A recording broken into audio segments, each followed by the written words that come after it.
Elle s'appelait Marika, elle avait 30 ans, elle était de Russie. C'était la femme qui est inaccessible ici, quoi. Donc on se donne au jeu.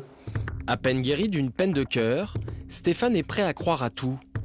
Au bout de quelques jours, il franchit une étape et devient ami avec Marika sur le réseau social Facebook. Comme tout le monde, sur son compte, Stéphane dévoile sa vie privée et publie de nombreuses photos de lui, de ses enfants et de ses voyages. Toutes ces informations ne sont accessibles qu'aux personnes qui l'acceptent en ami. En ouvrant son espace personnel à Marika, il lui donne accès à son intimité. Pendant 2 mois, Stéphane se dévoile chaque jour un peu plus. Les 2 tourtereaux virtuels finissent par dialoguer par webcam. Ça a été la première vidéo que j'ai reçue. La toute première vidéo. La jeune femme est très séduisante et souriante. Elle est toujours en compagnie de son chien, avec qui elle se montre très affectueuse.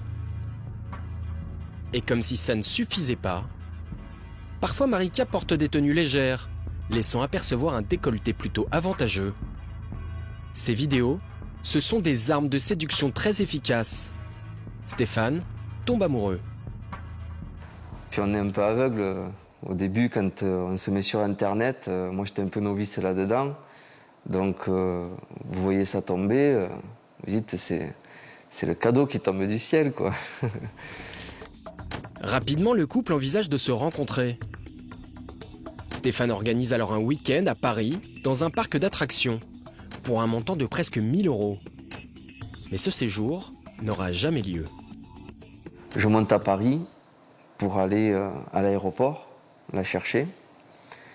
Et le matin, je reçois un message en disant qu'elle n'a pas pu monter dans l'avion parce que la douane l'a arrêtée. Elle a voulu sortir du territoire avec des bijoux de famille.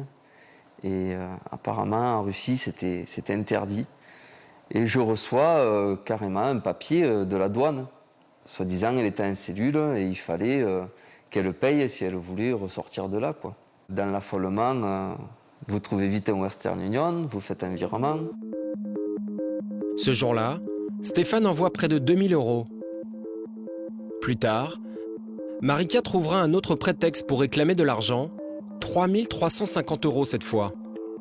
Au total, Stéphane dépense plus de 8 000 € pour cette femme virtuelle. Amoureux, il ne se doute de rien. Et puis un jour, c'est la douche froide. Stéphane tombe sur un site internet qui explique le principe des arnaques à l'amour. Des escrocs s'approprient les photos de jeunes femmes séduisantes et en profitent pour extorquer de l'argent.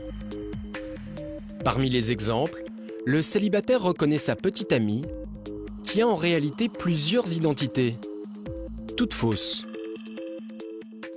Et là, vous tombez des nues. Quand vous tombez sur la page avec les photos, des documents, enfin tout, quoi. On se dit qu'on est le roi des cons, quoi. Hein. De se faire avoir si bêtement.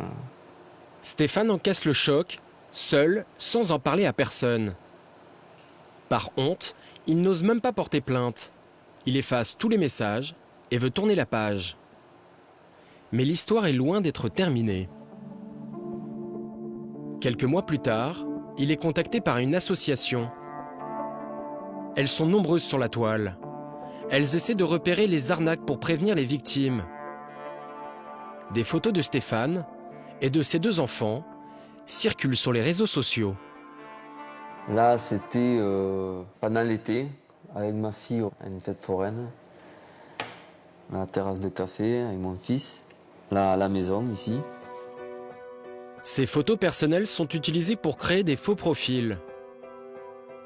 Stéphane réalise alors l'étendue de la supercherie. Les escrocs, qui se cachaient derrière Marika, ont profité d'avoir accès à son compte Facebook pour lui voler ses photos. Il est désormais un nouvel appât masculin, utilisé pour piéger des femmes célibataires. Là, il a étudié à l'université de Montréal, il habite à Nice. Il y a plusieurs identités, plusieurs villes. J'habite dans tous les coins de la planète. Au fil des mois, les faux profils se multiplient. Stéphane et Mario, vivant à Neuchâtel en Suisse, mais aussi François Dugarry, exploitant forestier à Montréal, ou encore Jean-Marc Nounours, habitant à Milan. Très vite, les faux Stéphane inondent la toile.